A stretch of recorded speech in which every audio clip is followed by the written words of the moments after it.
এই যে সংকট, এই সংকট উত্তরণের জন্য বিএনপিকে অগ্রণী ভূমিকা রাখতে হবে। বিএনপি কি করবে? তাহলে মাইনকা চেপে থাকলে সমাধান। আমি বলি বিএনপি যখন ঝামেলাটা বলি আপনাকে, বিএনপি যদি বলে এটা মানি না, তাহলে বলবে কি আপনি তো সংস্কার মানেন না।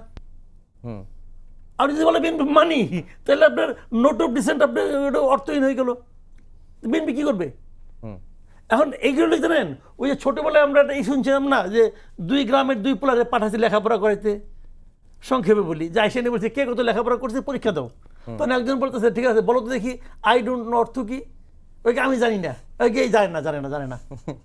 এগুলো এই গল্প হয়েছে। এখন বিএনপি যেই বলবে যে এইটা তো হইল না রে ভাই, কই তাহলে সংস্কার চায় না, সহজ হিসাব, বিএনপি সংস্কার চায় না। এটা বিএনপি তো একটা বিপদ না, এই বিপদে তারা ফেলাইছে। এখন আমি বলি আপনাকে সবসময় চালাকি ভালো না, এটা যাকে চালাকি না এটা সবাই বুঝে। বিএনপির আমি মনে করি, আমি যদি বিএনপি যদি পরামর্শদাতা হইতাম, বলতাম বিএনপিকে যে আপনার মাইনে নিয়ে বলেন যে ঠিক আছে ভাই তুমি তাহলে আমার ওই গণভোট আগেই করো, গণভোট আবার ইলেকশন দিন করা লাগবে না, এখনই করো গণভোট। ওই গণভোট যদি বিএনপি যদি বলে তুমি করো, এবং যদি বিএনপি এটাকে চ্যালেঞ্জ হিসেবে নেয়, ওই তো না জয়যুক্ত হবে। এবং যদি না জয়যুক্ত হয়, আমাদের ভয়টা কোথায় বলি আপনাকে, এই ঐক্যমত্য কমিশনের অনেক কিছু আমি পছন্দ করি না, যারা এটা ছিল নেতৃত্ব ছিল তাদেরকে আমি পছন্দ করি না, আমি করি না পার্সোনালি। কিন্তু তারপরেও কিন্তু এখানে কিছু ভালো কাজ হয়েছে, এখানে এমন কিছু জিনিস হয়েছে যেটা নাকি মৌলিক পরিবর্তন আমাদের প্রয়োজন ছিল।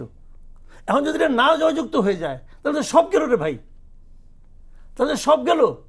তাহলে এই যে 8-9 মাস ধরে যে এতগুলো লোক গেল, যে বসলো কথাবার্তা বললো, এগুলো সব চলে গেল। কিন্তু তাদের যে অ্যাটিটিউড, এবং অধ্যাপক আলী রিয়াজ বলছেন যে জনগণের প্রতি আস্থা রাখতে, এবং তারা মনে করছেন যে মানে যখনই ভোটটা হোক তখনই হ্যাঁ জয়যুক্ত হবে, কারণ অতীতের রেফারেন্স তারা আনছেন। আলী রিয়াজ স্যার ভোট দিতে পারবো, উনি তো আবার স্যার হয় আমার সরাসরি টিচার, কিন্তু উনি তো আমেরিকার ভোটার, উনি এই জনগণের পালস উনি কেমনে বুঝবো?